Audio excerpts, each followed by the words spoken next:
Hello,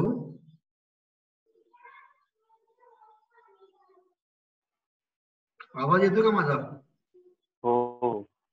okay, चला मग start करूया. छोटा ब्रेक झालेला आहे आपला. मी पुन्हा शेअर करतो स्क्रीन.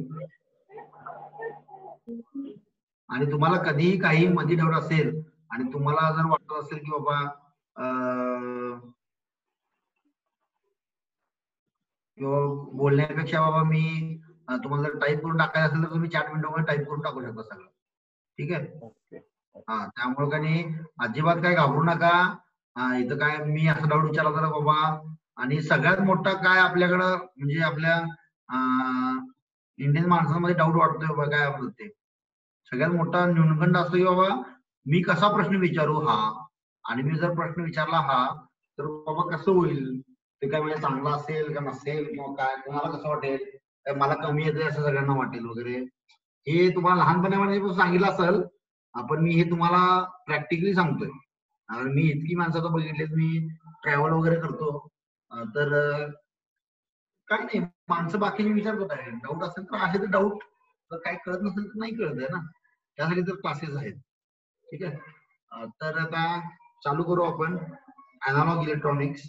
तर आपण नेमकं अॅनालॉग इलेक्ट्रॉनिक्स बद्दल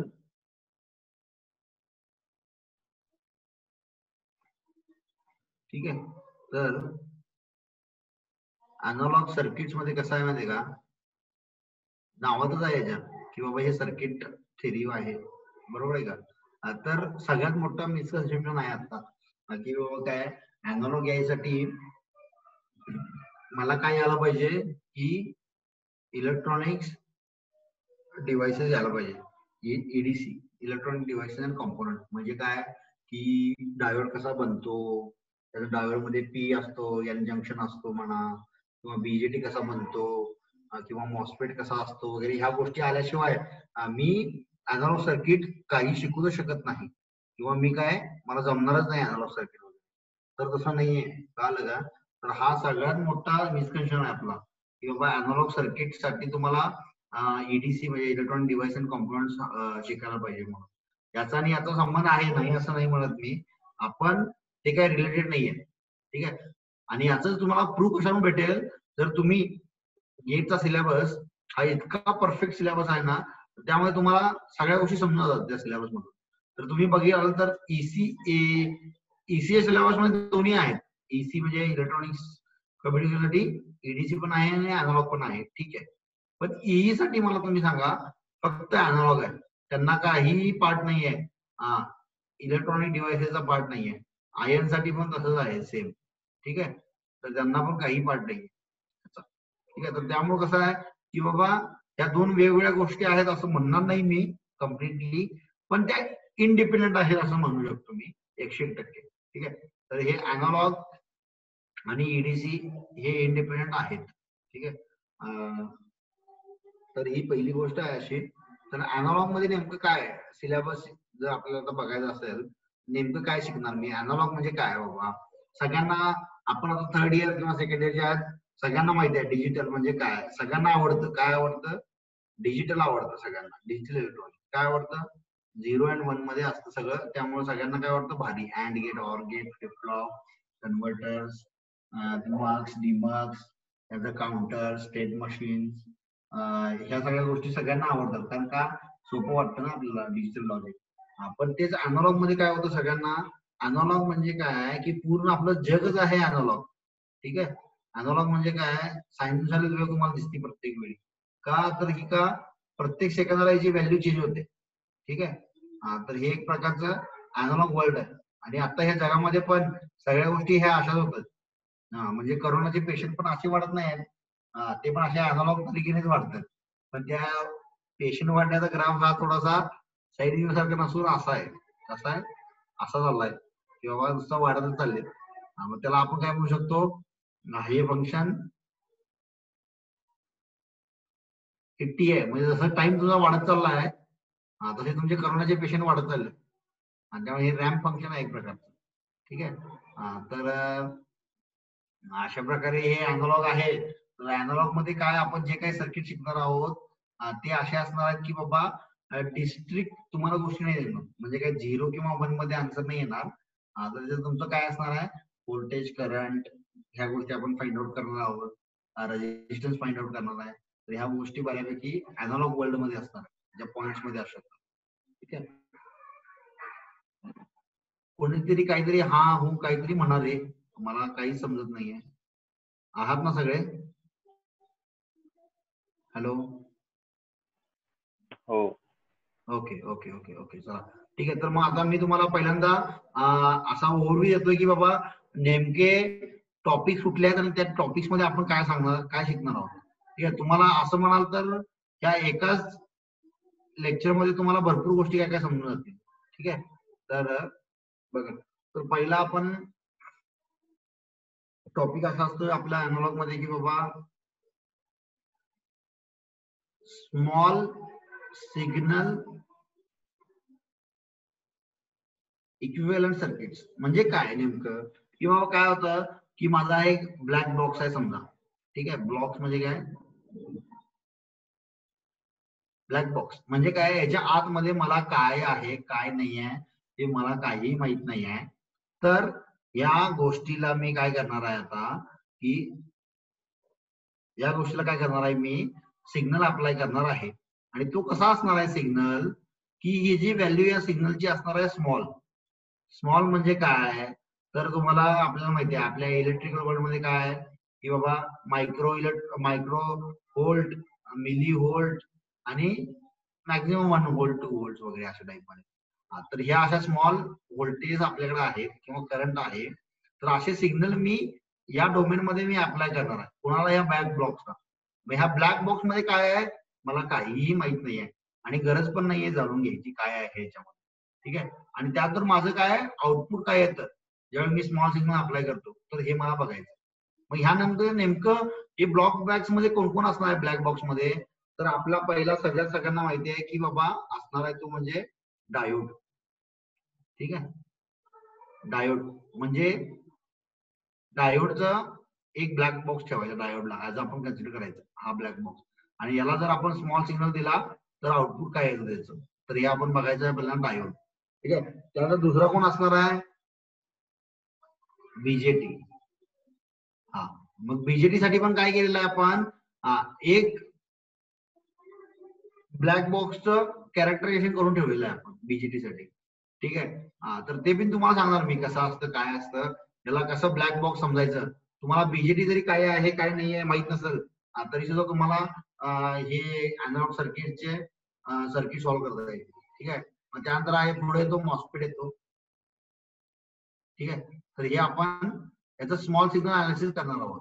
ठीक आहे. तर हा आपला असणार आहे की पहिला एक ओव्हरव्ह्यू असा असणार आहे की बाबा नेमकं काय आहे त्या गोष्टी, या 3 गोष्टी आणि यांचं स्मॉल सिग्नल अनालिसिस काय असतं. ठीक आहे. तर ही असणार आहे आपली पहिली गोष्ट. त्यानंतर पुढचं असं सिलेबस आपला टॉपिक असणार आहे की बाबा, आणि काही रॉकेट सायन्स नाही आहे, एकदम साधा आणि सोपा असणार आहे. ठीक आहे. तर याच्यामध्ये आपण बघणार मग आता डायोडचे सर्किट बघणार. आणि आपला पहिला मित्र कोण, डायोड आहे. ठीक आहे. तर या डायोडच्या काय काय करू शकतो, आता एक माझा मित्र आहे कोणतरी. ठीक आहे. आता तिलक माझा मित्र आहे, तर बाबा त्या मित्रावर मी काय काय करू शकतो, म्हणजे मित्राकडनं आपण काय काय बनवून घेऊ शकतो किंवा काय काय मदत करू शकतो आपला मित्र आपल्याला. आपली प्रॉक्सी मारू शकतो क्लासमध्ये, बरोबर आहे ना. क्लासमध्ये प्रॉक्सी मारतो, असाइनमेंट मध्ये आपल्याला चित्र काढून देतो, सर्किट काढून देतो किंवा असाइनमेंट कॉपी करायसाठी हेल्प करतो आपल्याला. ठीक आहे. तर तसं हे डायोड काय काय आपल्याला हेल्प करू शकतो आपल्या इलेक्ट्रॉनिक्स मध्ये, तर ते आपण बघणार. तर काय करतो डायोड पहिलं हेल्प आपल्याला की बाबा क्लॅम्पिंग करून देतो. आता हे क्लॅम्पिंग आहे काय प्रकार बाबा, क्लॅम्पिंग. तर बाबा क्लॅम्पिंग म्हणजे काय असतं, साधं सिंपल गोष्ट आहे.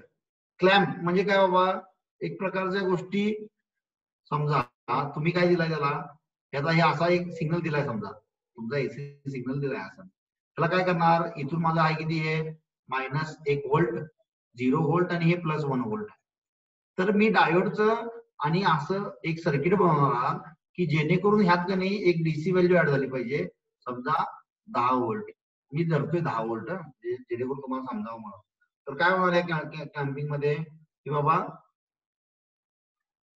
ही गोष्ट अशी शिफ्ट होणार.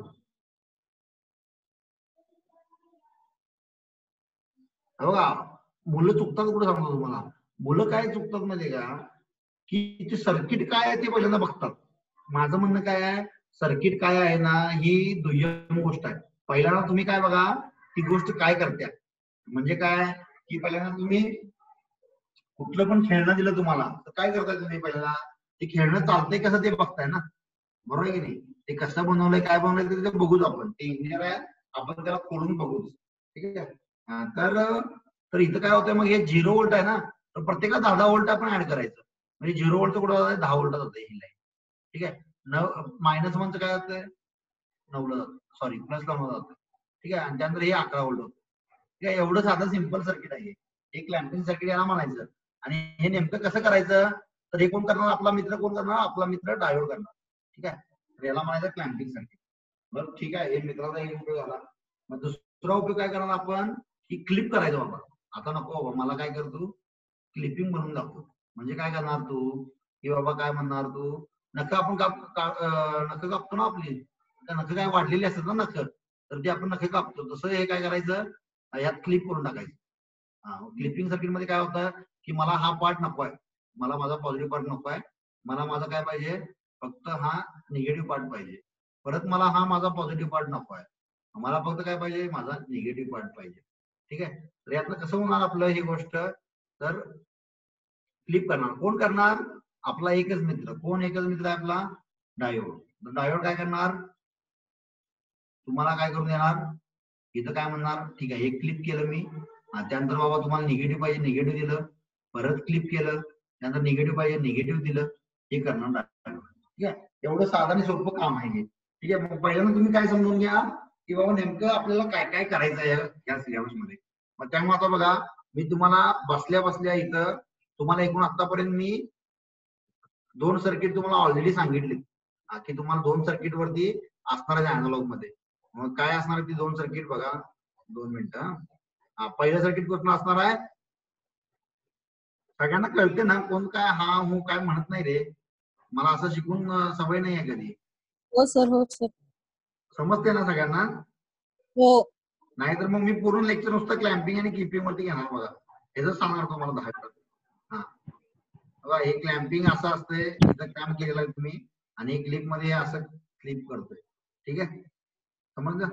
तर इथं आता ऑलरेडी तुमच्याकडे लिस्ट झाली हे 2 सर्किट मी शिकणार आहे, त्यामुळे आता डोक्यात तुमच्या ठीक असलं पाहिजे की बाबा काय हे जे काय बाबा यांनी काढलेलं आहे आता हे अद्वैत गेट वगैरे काय नाव दिले यांनी काढलेलं आहे, ही मला ही दोन गोष्टी सांगतात का नाही, हे 2 सर्किट शिकवतात का नाही हे मला बघायचं आहे फक्त. आणि कसं होतं काय होतं हे तुम्ही हे तुमचं काम आहे आता, ठीक आहे. तर हे 2 सर्किट इथं झाले. त्यानंतर पुढचं मग काय आहे की बाबा सगळ्यात महत्वाचं सगळ्यांना आवडतं सर्किट कुठलं रेक्टिफायर. सगळ्यांनी एक एक ना एक तरी प्रोजेक्ट केला असणार आहे. एक ट्रान्सफॉर्मर आणून एसी सर्किट मध्ये घालून ट्रान्सफॉर्मर मधनं बाबा 5 व्होल्ट वरती 9 व्होल्ट वरती कन्वर्ट करून त्याचा एक ब्रिज सर्किट बनवून किंवा हाफ वेव्ह रेक्टिफायर फुल वेव्ह रेक्टिफायर वगैरे ब्रिज रेक्टिफायर वगैरे या गोष्टी ऐकल्या असतील ना तुम्ही, काय नाही ऐकल्या? ऐकल्या हो सर. हा मग तर तेच मग ते आपण रेक्टिफायर बनवायचे आहे. मग ते डायोडच आपला मित्र कोण डायोडच आहे, तर डायोड आपला मित्र आहे तो आपल्याला मदत करणार की बाबा कसंही बनवायचं, ठीक आहे. तर हे डायोड मध्ये झाले आपल्याकडे 3 सर्किट ऑलरेडी रेडी झाले जातात. अॅनालॉग सर्किट मध्ये काय 3 सर्किट रेडी झाले. आणि हे आपण कसं केलेलं आहे डायोडचं पर्यंत आपण काय शिकलेलं आहे इथं मगाशी सांगितल्याप्रमाणे स्मॉल सिग्नल इक्विव्हॅलेंट सर्किट काय असतं डायोड. आता ह्यासाठी तुम्हाला हे तुमच्या त्या डायोड कसा असतो कसा बनलाय काय बनलाय हे काय विचार करायची काही गरज नाही या सर्किटसाठी. तुम्हाला इक्विव्हॅलेंट सर्किट असतात आणि ते आहे असे सर्किट वापरायचे डायोडचे आणि तुम्हाला ह्या सगळ्या गोष्टी येऊन जातात, ठीक आहे. तर हे झालं डायोड बद्दल. आणि तुम्हाला सांगतो गेट मध्ये याच्यावरती मिनिमम एक क्वेश्चन तरी असतो, मिनिमम एक क्वेश्चन 2 मार्कांचा, यात काहीच डाऊट नाही. हे तुम्ही मागचे सगळे क्वेश्चन पेपर काढून बघा. मी स्वतः 1991 ते 2017 पर्यंत सगळे क्वेश्चन पेपर अनालाइज केलेले आहेत, कारण की तिथपर्यंत मी व्यवस्थित गेट दिलेली आहे. आणि त्यानंतर मी ज्यावेळी गेट इन्स्टिट्यूट शिकवत होतो तर त्यावेळी पण आणि मी लेटेस्ट जे काय आपले आता पेपर आहेत 17, 18, 19 ते तर मी शिकवायसाठी मुलांसाठी स्वतः ऍज अ माझं प्रोफेशन म्हणून मी अनालिसिस केलेलं आहे त्या गोष्टी. ठीक आहे. तर याच्यावरती 2 मार्काचा किंवा 1 मार्काचा प्रश्न हमखास असतो आणि किती सोपं आहे बघा हे. काय करायचं आहे, व्होल्टेज आहे फक्त एक वरती घेऊन जायचं आहे किंवा खाली घेऊन जायचं आहे. क्लिपिंग मध्ये तुम्हाला काहीतरी कट करायचं आहे आणि रेक्टिफायर मध्ये फक्त रेक्टिफाय करायचं. That's it, nothing else. हे झालं डायोड. त्यानंतर मग पुढचा पार्ट काय येतो बाबा, की एकदा का तुम्ही रेक्टिफायर केला डिझाईन, तर तुम्हाला माहिती आहे तुमच्या क्लासमध्ये लॅबमध्ये असतील या गोष्टी बाबा. रेग्युलेशन सांगा. काय रेग्युलेशन असतात? एक असतं काय, लाईन रेग्युलेशन असतं. माहितीये का तुम्हाला सगळ्यांना लाईन रेग्युलेशन म्हणजे काय असतं? आणि दुसरं असतं लोड रेग्युलेशन. आठवते का कोणाला काय? हे लॅब मध्ये केलेलं आठवतं का कोणाला? आता कोण बोलत नाहीये, लाजून बोलत नाहीये काय, आठवत नाहीये म्हणून बोलत नाहीये की नाही आठवत? नाही आठवत आहे. ओके. तर आपल्याला होतं हे सेकंड इयरच्या लॅब मध्ये ज्यावेळी आपण पॉवर सप्लाय डिझाईन करतो त्यावेळी लाईन रेग्युलेशन लोड रेग्युलेशन काढतो आपण, की बाबा नेमकं काय रेग्युलेशन काय होतं याचं, म्हणजे काय असतं की बाबा लाईन रेग्युलेशन म्हणजे काय असं सांगतो तुम्हाला. तर गोष्ट काय असते पॉवर सप्लाय मध्ये, या सगळ्या गोष्टी आपण डीप मध्ये शिकणार आहे ना. असं नाही की बाबा हे फक्त तुम्हाला मी ओव्हरव्ह्यू देतोय सिलेबसचा काय असणार आहे ते. ठीक आहे. ह्या सगळ्या गोष्टी आपल्याला अॅनालॉग हा पुढचे 20 ते 25 तास हा अॅनालॉग चालणार आहे आणि त्यामध्ये मी तुम्हाला पूर्ण डीप मध्ये सांगणार आहे. पण तुम्हाला एक साध्या भाषेत सांगतोय फक्त आता की बाबा काय नेमकं काय लाईन रेग्युलेशन काय असतं, की बाबा बघा हे तुमचा पॉवर सप्लाय डिझाईन केलाय तुम्ही. ठीक आहे. मग ते रेक्टिफायर आहे तुमचा समजा. आता ह्यात काय होतं, इकडे एक लाईन येत्या किती जे असते ही 230 व्होल्टची एसी लाईन असते, बरोबर आहे का नाही? हो किंवा नाही? कोणतरी कोण व्हॉलंटियर करणार आहे हो किंवा नाही करण्यासाठी? ओके. हा.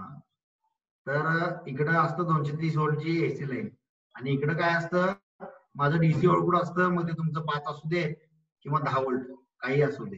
ठीक आहे. हे असतं आणि ह्याला काय असतो, इथे एक लोड लावलेला असतो. लोड म्हणजे काय, आपण सगळीकडे बघितलेलं आहे, रजिस्टर वगैरे घेतलेलं आहे ना, तर ते लोड असतं. तर लाईन रेग्युलेशन आणि हे रेग्युलेशन म्हणजे काय नेमकं, तुम्ही समजा तुमच्या एमएसएबी ची हे आहे ना, काय तुमची एमएसएबी ची लाईन आहे. तर इथं बघा एमएससी ची लाईन कधी पॉवर प्रोप्युलेशन होते म्हणतोय आपण, तर याला म्हणतात लाईन रेग्युलेशन. म्हणजे इकडे व्होल्टेज तुमचं कमी जास्त होते. आणि लोड रेग्युलेशन म्हणजे काय, तुमच्या घरातलं लोड. म्हणजे काय होतं तुम्हाला त्यावेळी मोदीजींनी ते टाळ्या वाजवायला सांगितलेल्या, टाळ्या नाही ते दिया लावायला सांगितलेलं आठवते का तुम्हाला सगळ्यांना?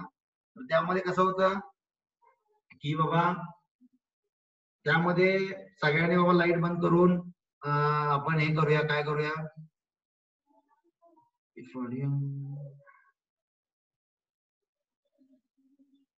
तर त्यामध्ये काय होतं की बाबा लोड कमी होणार होता आणि त्यामुळं लाईन वरती खूप ताण येणार होता असं आपण ऐकलेलं होतं. सगळ्यांनी ऐकलेलं काय होतं नव्हतं बाबा, सगळ्यांना व्हॉट्सअपवरती मेसेज आले असतील. तर त्यात हे असं होतं की बाबा तुमचं काय होतं की लोड फ्लक्च्युएट झाला तर काय होईल म्हणून. ठीक आहे. तर हे आपण बघणार आहे. तर हे लाईन रेग्युलेशन आणि लोड रेग्युलेशन मध्ये ह्या गोष्टी असणार आहे की तुमचा हा डिझाईन्ड पॉवर सप्लाय आहे जो की तुमच्या मित्रांनी बनवला आहे. तुमचा मित्र कोण आहे आतापर्यंत? डायोड आहे. इथे दिसतो का तुम्हाला डायोड? डायोड रेक्टिफाय बनवलेला आहे म्हणून समजा तुम्ही. ठीक आहे. तर त्यानंतर काय होणार आहे, त्याच्या लाईन मध्ये इनपुट मध्ये काय चेंज झाला तर काय होणार यासाठी, आणि आउटपुट मध्ये चेंज झाला म्हणजे लोड मध्ये चेंज झाला तर काय होणार. तर हे आपण ह्याच्यामध्ये बघणार. ठीक आहे. इन डिटेल मध्ये बघणार.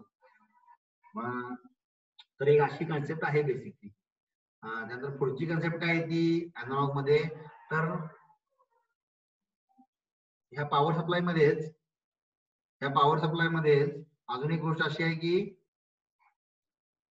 पॉवर सप्लाय मध्ये अशी गोष्ट आहे की रेग्युलेशन नावाची गोष्ट आहे. सॉरी, रेग्युलेशन नाही, रिपल नावाची गोष्ट आहे. ठीक आहे. तर बाबा रिपल्स म्हणजे काय असतात की बाबा रिपल येतात म्हणजे इनपुट रिपल्स असतात. मग ते रिमूव्ह कशी करायची आपण आणि काय करायचे यासाठी सर्किट्स आहेत. ठीक आहे. तर ते आपण एक बघणार आहोत त्याच्यामध्ये. हे झालं तुमचं हे पॉवर सप्लायच्या रिलेटेडच्या गोष्टी.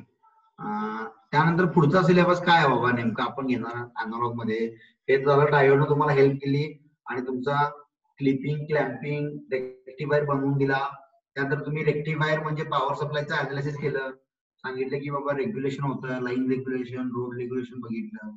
त्यानंतर रिपल बघितलं, मग त्यानंतर तुम्ही ठरवला की बाबा रिपल कसा रिमूव्ह करायचा ते तुम्हाला कळालं.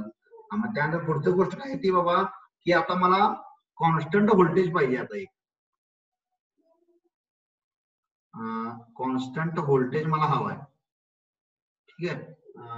तर कॉन्स्टंट व्होल्टेज हवाय तर काय आहे बाबा की मला तुमचा पॉवर सप्लाय बनलेला आहे. ठीक आहे. म्हणजे काय केलंय तुम्ही आता तुमचा एक पॉवर सप्लाय बनवला आणि सांगितलं की या पॉवर सप्लाय 10 व्होल्ट येते किंवा 5 व्होल्ट येते. पण मला आता हे कॉन्स्टंट पाहिजे. काय कोणाला नाही. ठीक आहे. तर हे कॉन्स्टंट पाहिजे. तर नेमकं मग हे कॉन्स्टंट ठेवायसाठी काय असतात तर व्होल्टेज रेफरन्स सर्किट असतात. ठीक आहे. तर आपण ते बघणार. मग हे व्होल्टेज रेफरन्स सर्किट से बघणार आपण की कसे ठेवू शकतो आपण. मग त्यामध्ये भरपूर गोष्टी येतात.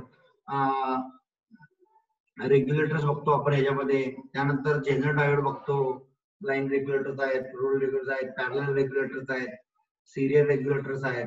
तर या गोष्टी आपण या सर्किट मध्ये बघणार की बाबा काय की जे काही व्होल्टेज आहे पॉवर सप्लायचं ते आपण कॉन्स्टंट कसं ठेवू. तर ही गोष्ट आपण इथं बघणार. ठीक आहे. त्यानंतर पुढचा गोष्ट काय बघणार की बाबा एकदा हे पॉवर सप्लाय झालं की मग आपण म्हणणार की ठीक आहे हे डायोडच्या रिलेटेड पॉवर सप्लाय होतं तर हे बाजूला ठेवून ठेवा, काय प्रॉब्लेम नाही. आता मग आता पुढचा मित्र कोण होता आपला डायोड नंतरचा, दिसते का बघा जरा थोडं.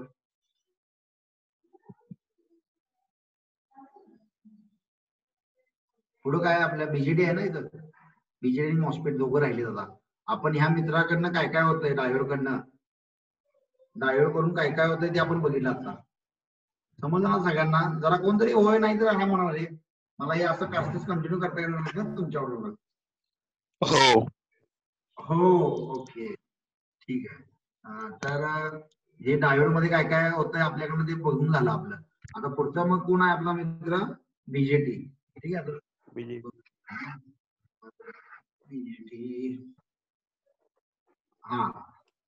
तर बीजेटी काय काय करू शकतो. तर ते बीजेटीचा विषय आपण बघायचा की बाबा बीजेटी काय करू शकतो. तर सगळ्यात महत्त्वाचं सगळ्यांना माहिती आहे, सगळ्यांनी बऱ्यापैकी ऐकलं असणारच आहे की बीजेटी म्हणलं की आपल्या डोक्यापुढे एक येतं, डोळ्यापुढे एक येतं की काय सीसी, सीई आणि सीबी. बरोबर आहे का. सगळ्यांना आठवत असेल हे common collector, emitter, common base. म्हणजे हे आपण बेसिक काय म्हणतो असे हे आहेत की बाबा काय ऍम्प्लिफायरचे टाइप्स वगैरे आहेत. पण मग आपण असं नाही करायचं. मध्ये हे तर आहेत, हे तरी इम्पॉर्टंट गोष्ट आहे, काय प्रॉब्लेम नाहीये. पण आपण गेट मध्ये काय आहे की बाबा ह्या गोष्टी तुम्हाला कन्सेप्च्युअली समजण्यासाठी तर गेटना सिलेबस असा डिझाईन केलाय की त्यामध्ये कसं होतं बघा. बीजेटी म्हणलं की बीजेटी पर्यंत कोण चालू करत नाही. तुला बीजेटीचं काय होतं 2 मिनिटं. तर बीजेटीचं पहिल्यांदा आपण स्मॉल सिग्नल अनालिसिस केलेला आहे ऑलरेडी. तर त्यामध्ये आपण थोडे पॅरामीटर्स बघतो बीजेटीचे. ठीक आहे. बाबा नेमकं काय काय पॅरामीटर्स आहेत या बीजेटीचे स्मॉल सिग्नल मध्ये तर ते बघतो आपण थोडेसे. ठीक आहे. मग ते तुम्हाला माहित असतील अल्फा, बीटा, गॅमा वगैरे अशा आहेत पॅरामीटर याच्यामध्ये. ठीक आहे. तर ते आपण बघतो नेमकं यांचं काय काय म्हणजे काय गोष्टी आहेत त्याचं काय उपयोग होतो आपल्याला तर आपल्या सर्किट्स मध्ये. तर ते बघणार आपण पहिला बीजेटीचं. मग त्यानंतर आपण चालू काय करणार याचा एक चालू करणार आपण सिंगल स्टेज. आता स्टेजेस मध्ये ऍम्प्लिफायर असतात. आपण चालू करणार बाबा नेमकं काय की ऍम्प्लिफायर चालू करू चला की बाबा सिंगल स्टेज ऍम्प्लिफायर बनवा चालू करू आणि त्या प्रत्येक ऍम्प्लिफायरचं आपण अनालिसिस करणार की त्याचा इनपुट रेजिस्टन्स किती आहे, आउटपुट रेजिस्टन्स किती आहे. त्यानंतर बाबा नेमकं त्यामध्ये गेन किती आहे त्याचा. त्यानंतर त्याच्यामध्ये वेगवेगळे आपण हे असतात बायसिंगचे सर्किट्स असतात किंवा नेमकं बायस कसं करायचं आहे, बायस करायचं आहे बघा. तर त्याच्यामध्ये कसं होतं सिंगल स्टेज ऍम्प्लिफायरच्या ज्यावेळी आपण शिकत असतो तर आपण सगळ्यांना चालू करतो बायसिंग सर्किट मध्ये चालू करतो. मग त्यामध्ये भरपूर बायस आहेत. सेल्फ बायस आहे, त्यानंतर व्होल्टेज डिवायडर बायस आहे. तर या बायसिंग सर्किट बघतो. त्यानंतर आपण बघतो मग याचे पॅरामीटर म्हणजे काय गेन किती आहे याचा, त्यानंतर इनपुट रेजिस्टन्स किती आहे, आउटपुट रेजिस्टन्स किती आहे. तर ह्या गोष्टी आपण बघतो याच्या बीजेटीच्या. ठीक आहे. तर हे असं आहे की आपण बऱ्यापैकी बीजेटी बघतो. मग एकदा का आपलं हे ऍम्प्लिफायर बनवून झाला की मग चालू होतं ही गोष्ट कुठली तर फ्रिक्वेन्सी अनालिसिस काय असणार आहे.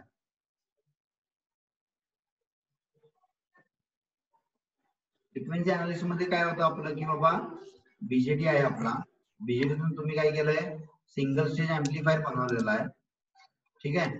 आणि ह्या आता ऍम्प्लिफायरला काय करणार मी वेगवेगळ्या फ्रिक्वेन्सीचे सिग्नल्स अप्लाय करणार आहे याच्यावरती, ठीक आहे, ऍज अ इनपुट म्हणून. आणि त्यानंतर मग माझा बीजेटी कसा परफॉर्म सॉरी माझं हे ऍम्प्लिफायर सर्किट कसं परफॉर्म करतंय तर ते मी बघणार. आणि त्यालाच म्हणतोय आपण काय की फ्रिक्वेन्सी अनालिसिस, ठीक आहे. ओके ओके चला ठीक आहे. तर मग याला आपण म्हणतोय फ्रिक्वेन्सी अनालिसिस, तर आपण ते बघणार. त्यानंतर मग हे झालं सिंगल स्टेज ऍम्प्लिफायर. तर मग त्यानंतर अजून थोडं आणखी ऍम्प्लिफायर हा खूप महत्वाचा गोष्ट आहे, तर आपण थोडेसे बेसिक बघणार कशाचे मल्टी स्टेज ऍम्प्लिफायर बघणार, ठीक आहे. त्यानंतर सेकंड बघणार आपण की बाबा डिफरन्शियल ऍम्प्लिफायर असतात, काय असतं ते तुम्हाला माहित नसेल बेसिकली आता पण समजून जाईल ते बघणार. त्यानंतर आपण बघणार फीडबॅक ऍम्प्लिफायर्स असतात ज्याच्यामध्ये फीडबॅक दिलेला असतो, तर फीडबॅक ऍम्प्लिफायर बघणार. त्यानंतर बघणार आपण पॉवर ऍम्प्लिफायर बघणार की नेमकं बाबा हे पॉवर ऍम्प्लिफायर काय प्रकार आहे, तर ते बघणार आपण. आणि त्यानंतर मग पाचवा प्रकार आहे की बाबा ऑपरेशनल ऍम्प्लिफायर एक असतं ओपॅम्प, ठीक आहे. तर आपण ऑपरेशनल ऍम्प्लिफायर बघणार त्यामध्ये. तर अशा एकूण ऍम्प्लिफायरचे हे बऱ्यापैकी 4 ते 5 प्रकार आहेत तसे. म्हणजे आपण बेसिक मध्ये ना इंडियन मध्ये कोणीही तुम्हाला म्हणत नाही की याचं तुम्ही अनालिसिस करा. हेच आता मी ज्यावेळी एमटेक लावतो तर या प्रत्येक ऍम्प्लिफायरचं मी इनडेप्थ अनालिसिस केलेलं आहे आणि हे स्वतः मी इम्प्लिमेंट पण केलेलं आहे. कशामध्ये केडन्स मध्ये. केडन्स म्हणून एक सॉफ्टवेअर असतो केडन्स व्हर्च्युअल असतो, तर त्याच्यामध्ये आपण सर्किट इम्प्लिमेंट करू शकतो. आम्ही सगळे इम्प्लिमेंट केलेले आहेत. आपण आता तुमच्या लेवलला काय आहे की बेसिक म्हणजे काय असतं नुसतं या गोष्टी सांगायचं, ठीक आहे. ते आपण असा ऍम्प्लिफायर डिझाईन करणार. मग त्यानंतर सगळ्यात महत्वाचा येतो टॉपिक ज्याचा गेट मध्ये खूप वेटेज आहे, तो येतो तुमचा ओपॅम्प, ठीक आहे. तर ओपॅम्प मध्ये वेगवेगळ्या प्रकारचे सर्किट्स आहेत. चालू होतो कुठला सगळ्यांना आवडतो ओपॅम्प, सगळ्यांना लिनियर आयसी नावाचा सब्जेक्ट असतं, तर त्या सब्जेक्ट मध्ये भरपूर आणि शिकला असेल ही गोष्ट. तर इन्व्हर्टिंग नॉन इन्व्हर्टिंग ओपॅम्प येतात. त्यानंतर वेगवेगळ्या प्रकारचं ओपॅम्पचे सर्किट आहेत, आयडल सर्किट आहे, त्यानंतर डिफरन्स सर्किट आहे, डिफरन्स ऍम्प्लिफायर म्हणतात त्याला. त्यानंतर येतं इंटिग्रेटर येतात, त्यानंतर डिफरन्शिएटर येतो, ठीक आहे. म्हणजे अशा गोष्टी भरपूर काय काय आहे त्याच्यामध्ये. तर हे तुम्हाला ओपॅम्प मध्ये कसं करायचं तर त्या गोष्टी आपण शिकणार आहोत, ठीक आहे. त्यानंतर पुढचा पार्ट येतो ओपॅम्प वापरूनच आपण बनवायचे फिल्टर्स. त्याला आपण काय म्हणतो ऍक्टिव्ह फिल्टर्स म्हणतो. म्हणजे काय फिल्टर माहिती आहे तुम्हाला पर्टिक्युलर फ्रिक्वेन्सीचा सिग्नल आपल्याला जर पास करायचा आहे किंवा स्टॉप करायचा आहे त्यासाठी फिल्टर वापरतो. जसं आपल्या इंस्टाग्राम वरती फिल्टर असतात, आता इंस्टाग्राम वरती फिल्टर मध्ये कसं असतं कलर आपण वेगवेगळे चेंज करतो किंवा सॅच्युरेशन वाढवतो किंवा ह्या त्या गोष्टी चेंज करतो. सेम टाईपचं हे फिल्टर पण तेच करतात, दुसरं काय करत नाही. वेगवेगळ्या फ्रिक्वेन्सीचे आणि बदलणे फिल्टर बदलणे म्हणजे तेच असतं, वेगळं काय नसतं. तर ते काय ज्यावेळी तुम्ही करता तर ते सगळ्या गोष्टी फिल्टर थ्रू करायला लागतात. तर आपण मग फिल्टर बघणार. त्यानंतर तुमचा पुढचा पार्ट येतो अॅनालॉग मध्ये. तुम्ही आतापर्यंत काय शिकला की बाबा काय तुमचा डायोड झाला, बीजेटी झाला, त्यानंतर मग तुमचं ओपॅम्पचे बेसिक सर्किट झाले, फिल्टर झाले. मग त्यानंतर पार्ट येतो सगळ्यात महत्वाचा पार्ट असा आहे की तो येतो की याच्यावरती 1 मार्काचा जरी हे असतो हा मिसलेनियस पार्ट म्हणू शकता की IC 555 IC जो काय आपला, तर ह्या 555 IC वरती तुम्हाला वेगवेगळ्या प्रकारचे सर्किट असतात आणि ते सर्किट विचारले जातात त्यामध्ये. त्यामध्ये ते सर्किट म्हणजे नेमके कुठले कुठले सर्किट मल्टी व्हायब्रेटर्स असतात. त्यामध्ये 3-4 प्रकार आहेत multi व्हायब्रेटरचे, astable, bistable, monostable multi व्हायब्रेटर्स. ते मल्टी व्हायब्रेटर आपण डिझाईन करणार. त्यानंतर काय असतं, काय काय टायमिंग सर्किट असतात, तर त्या गोष्टी आपण याच्यामध्ये बघणार. ठीक आहे. आणि त्यानंतर मग येतो पुढचा पार्ट, येतो तो म्हणजे तुमचा ऑसिलेटर्स. तर ऑसिलेटर्स मध्ये काय होतं की तुम्ही बघता की बाबा नेमकं माझा बारकाऊजन क्रायटेरिया काय आहे. 2 मिनिटं. ऑसिलेटर्स मध्ये तुम्ही बघता बाबा की नेमकं माझा बारकाऊजन क्रायटेरिया काय आहे. ठीक आहे. त्यानंतर ऑसिलेटर्स मध्ये वेगवेगळ्या प्रकारचे सर्किट आहेत. आता तुम्ही कसे बनवू शकता ऑसिलेटर्स. ओपॅम्पनी ऑसिलेटर बनवायचे आपल्याला, ओपॅम्पनी बनवायचे आहेत. त्यानंतर बीजेटी म्हणजे अँप्लिफायर, आपला बीजेटी सिंगल अँप्लिफायर बनवायचे आहेत. फीडबॅक अँप्लिफायर बनवून ऑसिलेटर बनवायचे आहेत. मग त्यामध्ये आरसी सर्किट येतात, आरए सर्किट आपण वापरतो. तर हे वेगवेगळ्या प्रकारच्या गोष्टी याच्यामध्ये येतात. ठीक आहे. मग हे असं ऑसिलेटर बनवतो आपण. आणि त्याचा शेवटचा पार्ट आहे की बाबा काय वेगवेगळ्या प्रकारचे तुम्हाला फंक्शन बनवायचे. म्हणजे काय तुम्हाला काय करायचं आहे, स्क्वेअर वेव्ह मधनं ट्रायंगल वेव्ह बनवायचे किंवा ट्रायंगल मधनं स्क्वेअर वेव्ह बनवायचे किंवा काय करायचं तुम्हाला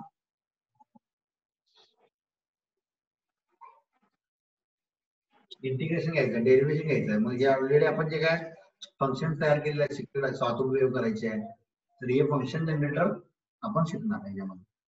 ठीक आहे. तर एक अशा प्रकारे हा तुमचा सिलेबस आहे. आणि हा मी तुम्हाला इन जनरल असा एक बऱ्यापैकी सांगितलेला आहे. एकदम सिंपल आणि साधा आहे. काय सुद्धा याच्यामध्ये रॉकेट सायन्स अजिबात नाही आहे. जे काय म्हणतो ना अनुभव म्हणजे अवघड आहे वगैरे, सगळ्यांनी आता ऐकलं असेल की अँप्लिफायर बाबा त्याचा अनालिसिस अवघड असते, हे असते. काय काय नाही अवघड वगैरे. मला अॅनालॉग मीच घेणार आहे. तर तुम्हाला एकदम सोप्या आणि साध्या भाषेत सांगायचं काम हे माझं काम आहे.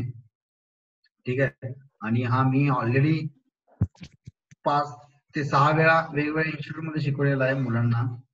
तर तुम्हाला चांगल्या ट्रिक्स, चांगले कन्सेप्ट वगैरे ह्यामध्ये मी सांगणार आहे पुढच्या एक 20 ते 25 लेक्चर्स मध्ये. त्यातला हा पहिला वीक आहे, हे अॅनालॉग असणार आहे आपला. आणि त्यामध्ये आपण ह्या गोष्टी शिकणार आहे बेसिकली. तर आता एक आपल्याकडे अजून एक थांबणार आहे आपण इथं.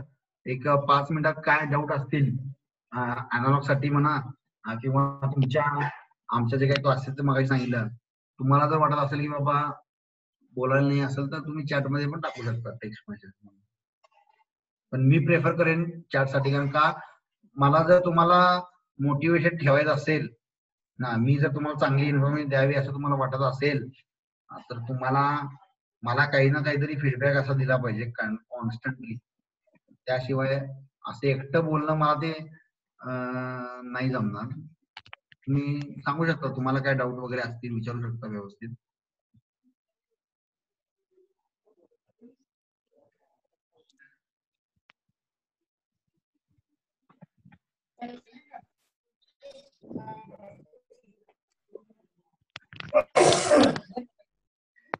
अनम्यूट करून बोला सगळ्यांनी. अरे मी जर असतो तुमच्या ठिकाणी तर मी आता 10 डाऊट विचारले असते. आणि मी विचारलेले होते ज्यावेळेस मी पण गेट लावलेले. पहिल्या दिवशी मी पण विचारलेले होते बाबा काय नेमकं काय असणार आहे, कारण मला पण काही सुद्धा माहित नव्हतं. त्यामुळे ना विचारा रे तुम्ही काय लाजालाय काय. मी मराठीतच बोलालोय. मी काय असं नाही म्हणत मी कुठे इंग्लिश पाठवलंय. साध्या सोप्या आपल्या मदर टंग मध्ये बोलतोय मी.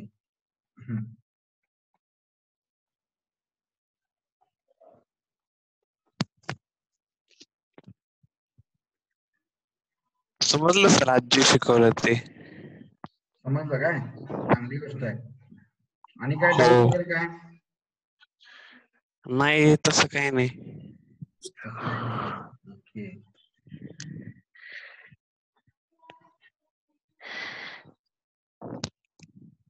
बाकी मग आणि काय कोणाला काय डाऊट वगैरे आले विचारा रे. याचं राहू दे, गेटचं राहू दे. तुम्हाला बाकी दुसरं काही डाऊट असेल इलेक्ट्रॉनिकच्या रिलेटेड काही विचारा तुम्ही. असं नाही की फक्त तुम्हाला अॅनालॉग चालवायचं तर अॅनालॉगच तुम्हाला काय विचारायचं आहे. इन जनरल तुम्हाला बाकी काय करिअर बद्दल काय विचारायचं आहे, तुम्हाला बाकी काय डाऊट असतील काही विचारा रे. आणि तुम्हाला हा परत बघा आता कसं आहे, तुम्हाला एक ऑपॉर्च्युनिटी मिळालेली आहे की बाबा काय की माझ्यासारखा चांगला, मी स्वतःला आता मोठं म्हणून घेत नाही आहे, पण सांगतोय तुम्हाला की बाबा एवढा एक्सपिरियन्स माणूस इथे येऊन तुम्हाला ही चॉईस देतोय की बाबा विचारा तुम्ही करून घ्या फक्त.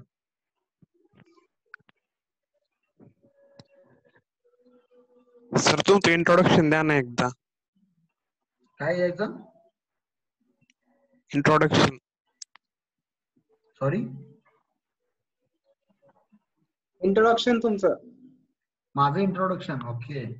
अरे माझं इंट्रोडक्शन काय, मी कोल्हापूरचा आहे. ठीक आहे. मी आपल्या शाळेत, आपल्या जे जिल्हा परिषद शाळेत शिकलेला मुद्दे विद्यार्थी आहे मी. ठीक आहे. त्यानंतर मग माझे चांगला मॅथ्स मध्ये चांगला मी माझा स्कॉलरशिप मध्ये चांगला राज्यात नंबर वगैरे आलेला होता. त्यानंतर मग मी डिप्लोमा केला वालचंद कॉलेज मधून. सांगलीचं वालचंद कॉलेज आहे ना, वालचंद कॉलेज ऑफ इंजिनिअरिंग मधून माझा डिप्लोमा झाला आहे हो. मध्ये, इंडस्ट्रियल इलेक्ट्रॉनिक्स मध्ये. मग तिथं डिप्लोमा केल्यानंतर मग मी घेतलं पुण्याला जायचं वगैरे असं होतं की डोक्यात. मग पुणे युनिव्हर्सिटीत मग ऍडमिशन घेतलं. मग पुण्याला मी होतो AISSMS IOIT, माहित असेल तुम्हाला कॉलेज, त्या कॉलेजमध्ये होतो मी. हो. मग पुणे युनिव्हर्सिटीत मग माझा इलेक्ट्रॉनिक्स मध्ये आला, थर्ड इयरला चांगला फर्स्ट रँक आला, फोर्थ इयरला थर्ड रँक आला युनिव्हर्सिटीमध्ये. त्यानंतर मग त्यावेळी होतं की बाबा मला गेट द्यायची आहे. मग डोक्यात का गेट होतं की बाबा त्यावेळी भरपूर मुलं माझ्या क्लासमधून याला गेली कशाला, IT मध्ये बाबा, इन्फोसिस, TCS वगैरे. त्यावेळी मग माझं त्याच वेळी क्लिअर होतं की बाबा काय मग आलं कशाला ना इकडे बाबा तुम्ही, म्हणजे तुम्हाला हेच करायचं नसेल तर तुम्ही घेतलं कशाला इथं बाबा ऍडमिशन इलेक्ट्रॉनिक्सला. मग त्यामुळे माझा भाऊ होता तो ऍक्च्युली एमटेक तो ऑलरेडी तिथं करत होता NIT भोपाळमध्ये. त्यामुळे त्याचा पण तो मेकॅनिकल मधून करत होता. पण त्याचं मला चांगलं गायडन्स भेटला की बाबा काय, की तो म्हणजे मला मोल्ड करत होता की बाबा काय की तू कर बाबा. त्याला काय माहित नाही इलेक्ट्रॉनिक्स बद्दल, पण स्टील तो सांगायचा मला की गेट आहे, गेट चांगली असते, गेट मधनं तुला बाबा एमटेकला भेटून जाईल, चांगलं बाबा होऊन जातं. आणि ही कोर सब्जेक्ट असतो आणि याला कधी तुम्ही ज्यावेळी तुमचं कोर मध्ये जॉब करता किंवा काही करता, जसं मी जॉब करतोय आता, माझा कोर मध्ये जॉब आहे, तर बाबा त्यामध्ये पैसे खूप भेटतात. मी तुम्हाला हे सांगतो, म्हणजे जर पैसे मिळवायचे असतील तुम्हाला तर त्यासाठी सांगतोय. आणि जे काही सॅटिस्फॅक्शन असतं ना ते पण खूप असतं. आणि मी आता जे काय तुम्हाला सांगितलेलं आहे यातल्या मी भरपूर गोष्टी मी माझ्या आता जॉबला वापरतोय, ज्या ठिकाणी जॉब करतोय तिथं. ठीक आहे. तर मग मी केलं, मग मी गेट दिलो, मग हैदराबादला गेलो. मग हैदराबादला 1 वर्ष तिथं प्रिपरेशन केली हैदराबादमध्ये राहून. 7 महिन्याचा क्लास होता एस अकॅडमी मध्ये. मग एका अकॅडमी केल्यामुळे मग आम्ही तिथं आमचा होता 35 जणांचा ग्रुप होता मराठी मुलांचा, सगळ्या पुण्यातले होतो आम्ही सगळे, म्हणजे पुण्यातल्या कॉलेजमधले सगळे आम्ही तिथं होतो 30-35 जण. मग ते सगळे आम्ही चालायचो आमचं क्लासेस आणि सगळं करायचो आम्ही. मग त्याला आला कोणाला चांगले मार्क पडले, कोणाला नाही पडले, काय झालं. माझा आला 300 रँक आला. मग 300 रँक वरती मग मला IISc ला जनरल कॅटेगरी मधून डायरेक्ट भेटत नव्हतं. मग त्यामुळे मला परत तिथं मग त्यांचा रिटर्न टेस्ट आणि इंटरव्ह्यू असतो IISc चा. मग तो मग मी बसतो, मग त्यापैकी मग एकूण 700-800 मुलं होती त्यात. मग तो इंटरव्ह्यू दिला, सॉरी रिटर्न टेस्ट दिली. मग रिटर्न टेस्ट मधून त्यांनी 120 मुलांना शॉर्टलिस्ट केलं. 120 मुलांपैकी मग त्यांनी एकूण 25 मुलांना घेणार होते. मग त्यापैकी मग त्यांचा प्रत्येकाचा इंटरव्ह्यू झाला 1 तास 2 तास. मग त्या इंटरव्ह्यू मध्ये विचारतात बाबा की तुमचा BE चा प्रोजेक्ट कोणता आहे, काय आहे. त्यानंतर तुमचे गेट मधले तुमचे 2 विषय सांगा असं म्हणतात ते, कोणतेही आवडते 2 विषय सांगा. मग ते 2 विषय आपण सांगायचे आणि एकदम साध्या आणि सोप्या काय म्हणतात ते भाषेमध्ये ते विचारतात. म्हणजे इतके प्रोफेसर ते हायली क्वालिफाईड आहेत. आपण ते स्टुडंटच्या इतकं जवळ सांगतो की तुम्हाला वाटणारच नाही की बाबा मी कोणाजवळ बसलोय बाबा, असं तुम्हाला वाटणार की एकदम होमली फील करून देतात तुम्हाला. आपल्या कॉलेजमध्ये आता मी असं बोलायचं नाही ती गोष्ट, पण असतं आपलं प्रायव्हेट कॉलेजमध्ये जर असं टीचर असतात, म्हणजे काय म्हणतात ते, पण तिथले टीचर एकदम म्हणजे तिथं गेल्यावर मला कळालं की बाबा नाही, टीचर म्हणजे काय असं वेगळी गोष्ट नाहीये. टीचर म्हणजे काय स्टुडंटच आहेत एक प्रकारचे, फक्त त्यांना काय बाबा जास्त या फील्ड मधलं माहिती आहे, बाकी काय नाही आहे वेगळं काय. मग तिथं IISc केलं. IISc सगळ्या स्टेट मधली वेगवेगळ्या प्रकारची मुलं, सगळी वेगवेगळ्या प्रकारचे बॅकग्राऊंडची मुलं, प्रत्येकाचा इंटरेस्ट वेगळा, प्रत्येकाचं बॅकग्राऊंड वेगळं, मग अशी मुलं होती सगळी आलेली. मग ते सगळं केलं. मग तिथून मग IISc झाल्यानंतर मग आता मी क्वालकॉम मध्ये जॉब करतोय. मग क्वालकॉम मध्ये मी ऍज अ कॉम्प्युटर आर्किटेक्ट म्हणून जॉब करतोय आता. मग त्याच्यामध्ये आम्ही चिप डिझाईन करतो बऱ्यापैकी. ओके. हे बऱ्यापैकी. आता मग त्यानंतर हे चालू केलेलं आहे, मला टीचिंगचा वगैरे आवड आहे, मग त्यामुळे मी साइड बाय साइड जे टीचिंग पण करत होतो आणि प्लस मग आता हे चालू केलेलं आहे मी आता अद्वैत गेट म्हणून. म्हणजे काय माझे IIT मध्ये मित्र वगैरे आहेत, तर ती मित्र वगैरे जॉईन करतील आपल्याला शिकवायसाठी. तर एकंदरीत असं आहे. मग उद्यापासून आपण चालू करू अॅनालॉगचा सब्जेक्ट काय आहे कसा आहे. हो. चालेल. मग अजून काय डाऊट वगैरे काय तुम्हाला?